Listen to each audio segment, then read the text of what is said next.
ኮሚኒኬሽን ምንድነው? በዚህ ትምህርት ኮሚኒኬሽን ምን እንደሆነ እንመማራለን። ኮሚኒኬሽን በየዕለት የወጣ ውረዶቻችን የምንጠቀመው እርስ በርስ የሚያግባባን ወይም የምንግባባበት የሰው ልጅ በጣም ድንቅ የሆነ መሳሪያ ነው። ኮሚኒኬሽን ማለት ተግባቦት ማለት። በዚህ ኮሚኒኬሽን ሂደት ነው። ዘ ፕሮሰስ ሂደት ምንድና ይይዛል?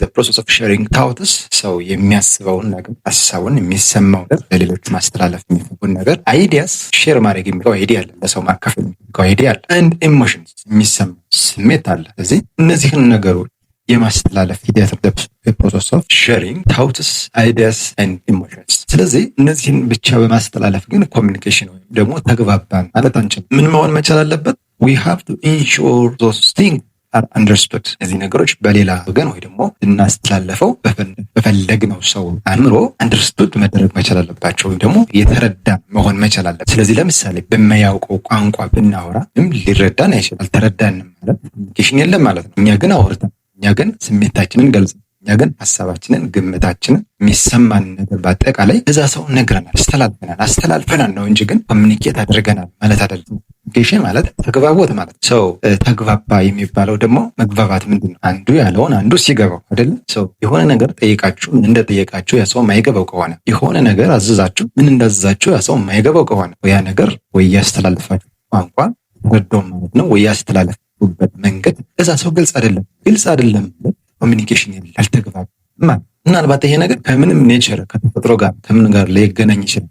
ዞሮ በየትኛውም ሁኔታ የምናስተላልፈው አይዲያ ደግሞ ማንኛውም ስሜት፣ ደስታ ሊሆን አዝን፣ ማንኛውም ትምህርት ሊሆን ይችላል። አስተማሪ ለተማሪዎች ሲያስተምር ሊገባቸው በሚችለው አካሄድ ማየት ኮሚኒኬት አላደረጉም ማለት። ስለዚህ ተማሪዎች ክላስ ነበሩ እንጂ የሰሙት ነገር የተረዱት ነገር የለም ማለት። ስለዚህ ኮሚኒኬሽን የሚባለው አንድ ሰው ለሌላ ሰው ማስተላለፍ ወይም መጠየቅ፣ ማዘዝ ወይም ብቻ በአጠቃላይ ማስተላለፍ የሚፈልገው መልእክት በዛ በሚቀበለው ሰው አንደበት ወይም አእምሮ የተረዳው እንደሆነ እንችላለን። ስለዚህ በትራንስፖርት ሊሆን ይችላል፣ በጤና ተቋማት፣ በትምህርት ቤት፣ በየትኛውም ህይወት ውጣ ውረድ ላይ በሚኖረን ተግባቦት ያስተላለፍነው ወይም ከሌላ ሰው የተቀበልን ነገር የተረዳነው ማረጋገጥ አለብን፣ ወይም ያስተላለፍነው ነገር ለሌላ ሰው ግልጽ እንደሆነ ስላለብን፣ ለበለዛ ኮሚኒኬሽን አንችልም። ኦኬ። ስለዚህ ኮሚኒኬሽን ባለው መሰረት sharing thoughts, ideas, emotions and ensuring those things are understood። ስለዚህ ኮሚኒኬሽን ለመባል ሶስት ነገሮች በዋናነት ያስፈልጋል። አንደኛው we need a sender።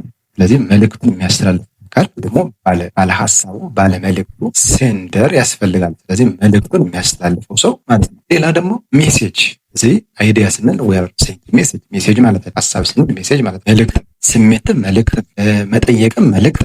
አሁን በዚህ ሰዓት ለምሳሌ እኔ እንደ ሴንደር ነኝ። ስለዚህ ትምህርቱ ደግሞ ስለ ኮሚኒኬሽን ስለ ተግባቦት አንደርስታንድ እንድታደርጉ እያስተማርኩት ያለሁት ነገር ደግሞ ሜሴጅ ነው። የምለው ነገር ለእናንተ የማይገባችሁ ከሆነ ወይ ቋንቋውን አንደርስታንድ እያደረጋችሁት ካልሆነ ወይም ደግሞ የምናገርበት አነጋገር ለእናንተ ስሜት የማይሰጥ ከሆነ ኮሚኒኬሽን የለም ማለት ነው። ስለዚህ እናንተ ሪሲቨር ናችሁ ማለት። ስለዚህ በዚህ መንገድ አንደርስታንድ ያስፈልጋል። ኮሚኒኬሽን ለምን ያስፈልጋል? እንደ ዋት አር ዘ ፐርፐዝስ ስንል እኛ ቱ አሳይን ኤንድ ኮንቬይ ሚኒንግ ፎር ሸርድ አንደርስታንዲንግ። ስለዚህ ሸርድ አንደርስታንዲንግ ስንል ሸርድ ማለት እኔን የገባኝ እናንተም ሲገባ አንድ ሰው ጠይቀው ነገር የሚጠይቀው ለምንም ሳይሆን አንደኛው እንዲገባው ነው፣ ሌላው ሰው እንዲገባው ስለሚፈልግ ነው። ስለዚህ ሸርድ ሲባል የጋራ የሆነ ማለት ነው። ሸርድ አንደርስታንዲንግ ጋር እንደምታዩት ለምሳሌ በዚህ ሰው ግልጽ የሆኑ ነገሮች አሉ፣ አይነት ሼፕስ አሉ፣ አይነት ሼፖች አሉ። እነዚህ ሼፖች ዳይሬክትሊ መልእክቱን ወደዚህ ሰው ሲያስተላልፍ ኦልሬዲ እዚህ ሰው አእምሮ ላይ ያሉ ነገሮች እዚህም ሰው ጋር እንዳሉ ያመለክታል። ስለዚህ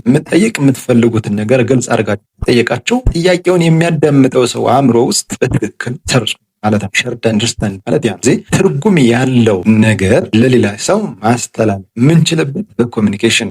ለምሳሌ አንድ ምሳሌ እንቻችሁ ወይም ኮምፒውተር በስልካችሁና በኮምፒውተራችሁ ማለት የሆነ ነገር ፋይል መለላክ ብትፈልጉ፣ ምሳሌ ብሉቱዝ ተጠቅማችሁ ፋይል መለላክ ብትፈልጉ ኮምፒውተራችሁ ላይ የእናንተ ስልክ ማይታይ ከሆነ ወይም እናንተ ስልክ ላይ ኮምፒውተራችሁ ማይታይ ከሆነ ምንም ነገር ብትልኩ ሼር የሚደራረጉት መልእክት ያልክ በዛ ሰዓት ኮሚኒኬሽን ማለት አንችል። እንደዛ ነው። ይህ ሰው በሁለት ሰዎች በሶስት ሰዎች እና ከዛ በላይ በሆኑ ሰዎች መካከል የሆነ ተግባቦት አለ ለማለት አንዱ ያለው ለአንዱ ሲገባው ብቻ።